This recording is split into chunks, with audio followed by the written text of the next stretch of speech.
बिस्मिल्लाहिर्रहमानिर्रहीम अस्सलाम वालेकुम। अब हम सेकंड ईयर मैथ की एक्सरसाइज 6.7 के सेक्शन 4 का लास्ट क्वेश्चन नंबर 6 सॉल्व करेंगे। इस क्वेश्चन को सॉल्व करने के लिए पहले हमें सब्स्टिट्यूशन मेथड का इस्तेमाल करना पड़ेगा। इस पार्ट को हम सब्स्टिट्यूट करेंगे किसी और वेरिएबल के बराबर, देन ये इंटीग्रेबल फॉर्म में कन्वर्ट हो जाएगा और हम इस पे इजीली इंटीग्रेशन बाय पार्ट लगा देंगे। अभी अगर हम इसी तरह से इंटीग्रेशन बाय पार्ट लगाएंगे तो ये क्वेश्चन सॉल्व नहीं हो पाएगा। तो चलिए इस क्वेश्चन को सॉल्व करते हैं। सबसे पहले स्टेप में मैं लेट कर लेता हूँ इस पार्ट को किसी वेरिएबल के बराबर। तो y बराबर है ln x divided by a के। ये क्वेश्चन हमारा इक्वेशन नंबर a हो जाएगा। ये इक्वेशन नंबर 1 यहाँ लिखा है कंडीशन के अंदर a नॉट इक्वल टू 0। उसका रीजन ये है कि यहाँ पे देखें a डिवाइड में मौजूद है और डिनोमिनेटर हम 0 नहीं चाहते। अगर ये 0 हो गया तो it means x divided by 0 ये मिलाकर इन्फिनिटी हो जाएगा और ये बन जाएगा ln इन्फिनिटी। तो कभी भी हम डिनोमिनेटर को 0 नहीं करते क्योंकि इन्फिनिटी हम नहीं चाहते हैं, तो इसलिए कंडीशन लिखी हुई है, अदरवाइज इसका कोई और मकसद नहीं है। तो इट मीन्स ये क्वेश्चन जब तक सॉल्वेबल है जब तक a 0 के बराबर नहीं है और a यहाँ पर कांस्टेंट है, b भी यहाँ पर कांस्टेंट। तो वेरिएबल यहाँ पर x है क्योंकि with respect to x differentiate हो रहा है ये। अब नेक्स्ट स्टेप में हमें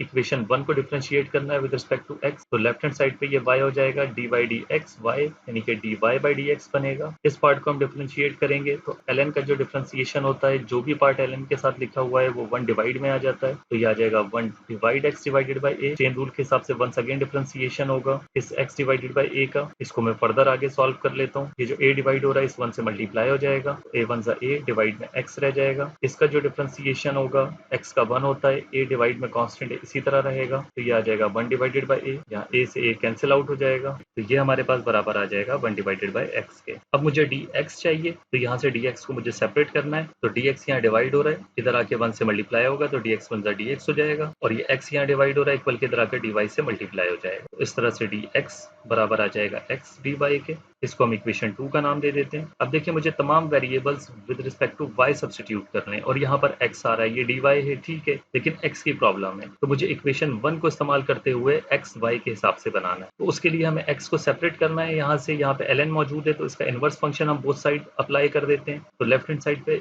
एक्सपोनेंशियल इसका इनवर्स फंक्शन है, एक्सपोनेंशियल अप्लाई करेंगे तो ये हो जाएगा e पावर y। इसी तरह से राइट हैंड साइड भी e power ln x divided by a होगा। अब ये e पावर y ही रहेगा, यहाँ एक्सपोनेंशियल और ln दोनों इनवर्सेस हैं, एक दूसरे के इफेक्ट को कैंसिल आउट कर देंगे तो ये आ जाएगा x डिवाइडेड बाई a। अब ये a यहाँ डिवाइड हो रहा है, इक्वल के इधर आकर e पावर y से मल्टीप्लाई हो जाएगा और x हमें सेपरेट मिल जाएगा जो कि हमें यहाँ चाहिए। इस तरह से x बराबर आ जाएगा a times e power y। इसको हम इक्वेशन 3 का नाम दे देते हैं। अब इस x की वैल्यू को हम यहाँ सब्स्टिट्यूट कर देते हैं। इस तरह से इक्वेशन 2 आ जाएगी, dx इक्वल ऐसे ही रहेगा। इस x की जगह x बराबर है a times e power y, तो ये आ जाएगा a times e power y और ये dy। इसको हम इक्वेशन 4 का नाम दे देते हैं। तो हमारे पास जहां जहां x मौजूद था वो तमाम पार्ट मैंने सब्स्टिट्यूशन y के हिसाब से बना लिए हैं। अब हम इक्वेशन 1 और 4 की वैल्यू को इक्वेशन नंबर a में सब्स्टिट्यूट कर देते हैं। लेफ्ट हैंड साइड पे हम अपने क्वेश्चन को लिख लेते हैं। तो ये हो जाएगा इंटीग्रल cos, ये b कांस्टेंट है, इसी तरह आ जाएगा ln x divided by a। Equation 1 के हिसाब से बराबर है y के, तो इसकी जगह हम y लिख देते हैं। देन फिर dx से, dx इक्वेशन 4 के हिसाब से बराबर है इस पार्ट के, तो यहाँ आ जाएगा a e power y dy। अब इस पार्ट को मैं सिंप्लीफाई कर लेता हूँ, लेकिन इसको मैं लेफ्ट हैंड साइड पे क्वेश्चन के तौर पे लिख रहा हूँ क्योंकि जिस फॉर्म में ये आएगा हमारे पास उसमें हमें क्वेश्चन की क्वांटिटीज को भी ऐड या सब्ट्रैक्ट करना पड़ेगा। तो इस a कांस्टेंट को मैं बाहर लिख रहा हूँ, integral then e power y पहले लिख रहा हूँ और फिर ये cos by dy। अब इस y के हिसाब से सब्स्टिट्यूशन वाला जो पार्ट है इसको मैं क्वेश्चन के तौर पे लिख रहा हूँ क्योंकि अगर आप देखें पहले भी हम इस तरह के क्वेश्चन सॉल्व कर चुके हैं e power y cos by। तो जब भी दोनों इन्फिनिटली इंटीग्रेबल या डिफरेंशिएबल फंक्शन होंगे, तो जैसे लिखा है e पावर y और cos by, तो इसको हम 2 से 3 दफा इंटीग्रेशन बाय पार्ट लगाएंगे, उसके बाद वही क्वेश्चन वापस आ जाएगा और सेम क्वांटिटीज को हमने ऐड या सब्ट्रैक्ट करना होता है। तो इसमें से मुझे क्वांटिटीज को ऐड या सब्ट्रैक्ट करना है, इसलिए मुझे इसकी जरूरत है। जब ये काम हम कर लेंगे देन लास्ट फाइनल स्टेप में हम अपना question with respect to x बना लेंगे और अपने आंसर को भी with respect to x back substitution के जरिए बना लेंगे। तो चलिए अभी इसको इसी तरह से सॉल्व करते हैं। ये हमारे पास u है, ये v है, ये a इसी तरह रहेगा कांस्टेंट बाहर, तो करली ब्रैकेट u को मैं इसी तरह छोड़ूंगा। अब हम इंटीग्रल कर देंगे v का जो कि है cos by। इसके लिए मुझे डिफरेंशिएशन चाहिए by का, b कांस्टेंट है तो by का डिफरेंशिएशन b होगा, तो b से मल्टीप्लाई, b से divide dy, then minus whole पे इंटीग्रल। अब इस u को हमने इसी तरह छोड़ा था तो इसका डिफरेंशिएशन हो जाएगा dy dx dy,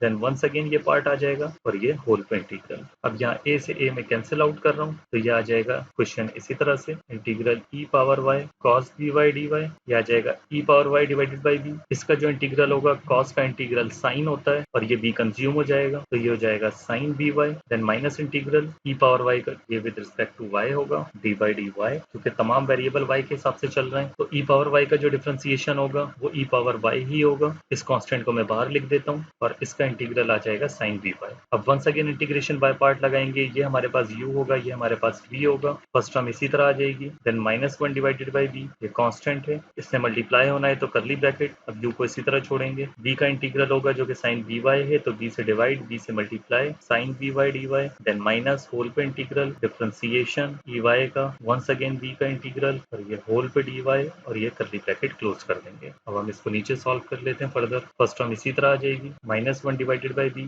इसकी जगह स्क्वायर ब्रैकेट लगा देते हैं, इस स्क्वायर ब्रैकेट की हमें जरूरत नहीं है, यह आ जाएगा e y divided by b, ये b कंज्यूम हो जाएगा, साइन का जो डिफरेंशिएशन होता है माइनस कॉस होता है, तो ये आ जाएगा minus cos, angle b y था तो बी वाई आ जाएगा, क्योंकि ये b इस बी वाई का ख्याल रख रहा है इंटीग्रल के लिए, इसलिए ये कंज्यूम हो जाएगा, then minus integral e y का डिफरेंशिएशन ई वाई ही होगा, इस 1 डिवाइडेड बाई b को मैं बाहर लिख रहा हूँ, देन इसका integral minus cos b y और ये d y, square bracket close कर देंगे। अब इस -1 डिवाइडेड बाई b को मैं डिस्ट्रीब्यूट करूंगा फर्स्ट टर्म के साथ भी और सेकंड टर्म के साथ भी, तो ये देखें यहाँ माइनस साइन है, यहाँ प्लस है, माइनस प्लस माइनस बन जाएगा और ये माइनस माइनस प्लस आ जाएगा, तो यहाँ प्लस ई वाई वन जा ई वाई, बी बी जा b square cos b y, अब ये माइनस माइनस प्लस बनेगा और ये माइनस प्लस माइनस आ जाएगा, इसी तरह से ये 1 1 जा 1, बी बी जा बी स्क्वायर और ये आ जाएगा integral e y cos b y d y. तो अब ये पार्ट बिल्कुल हमारा क्वेश्चन है जो हमने y के हिसाब से यहाँ बनाया था। लेफ्ट हैंड साइड पे मैं अपना क्वेश्चन लिख लेता हूँ, e y cos b y d y. अब यहाँ पर क्वांटिटी 1 है और यहाँ पर quantity -1 divided by b square है, ये माइनस का इक्वल की तरह अगर प्लस का हो जाएगा और ये जो सेम पार्ट है कॉमन आ जाएगा, इस तरह से इसकी क्वांटिटी 1 और ये माइनस की इक्वल की दूसरी साइड जाके प्लस हो जाएगी और यहाँ पे ये integral e y cos b y d y common आ जाएगा। ये मैं अभी नहीं लिख रहा हूँ, पहले मैं इसको सिंप्लीफाई कर लेता हूँ वरना बार बार मुझे इतना लंबा पार्ट लिखना पड़ेगा, तो ये हो जाएगा बी स्क्वायर प्लस 1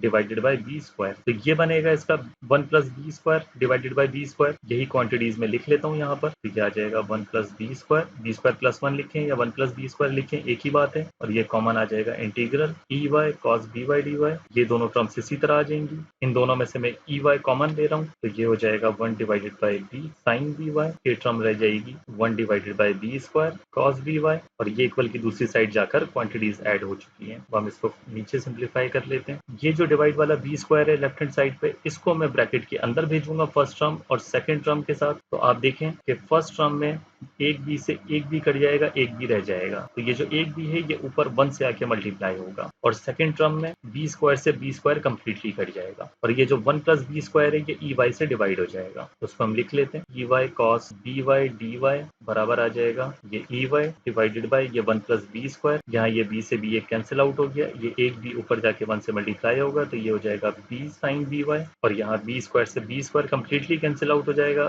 तो ये रह जाएगा कॉस बी वाई। तो अब ये हमारा कंप्लीटली क्वेश्चन सॉल्व हो चुका है, तो इंटीग्रेशन कांस्टेंट आ जाएगा लास्ट में। अब हमें वापस बैक सब्स्टिट्यूशन करनी है, अपना क्वेश्चन बनाना है x के हिसाब से, तो यहाँ भी मैं x के हिसाब से बैक सब्स्टिट्यूशन कर देता हूँ जो y के हिसाब से हमारा क्वेश्चन, और राइट हैंड साइड पे भी हम बैक सब्स्टिट्यूशन कर देते हैं x के हिसाब से।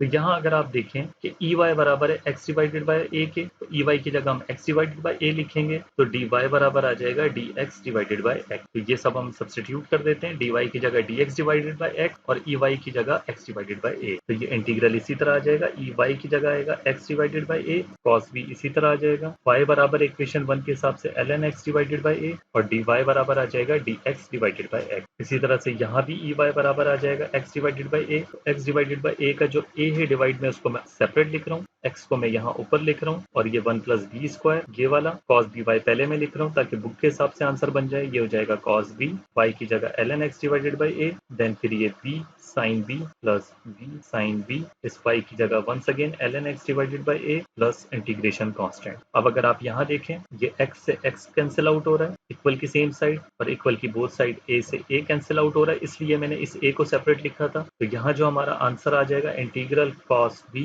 ln x divided by a dx। तो आप ये देख लें ये पूरा हमारा क्वेश्चन ही बन चुका है, कोई भी चीज इसमें एक्स्ट्रा मौजूद नहीं है, इसी का आंसर हमें चाहिए था, ये बराबर होगा x divided by 1 plus b square और ये पार्ट इसी तरह आ जाएगा। तो इस तरह से हमारे इस लास्ट क्वेश्चन का आंसर आ जाता है। तो होप कि आपको ये सॉल्यूशन समझ आया होगा। तो नेक्स्ट वीडियो में आपसे मुलाकात होती है 6.8 के साथ, तब तक के लिए अल्लाह हाफिज।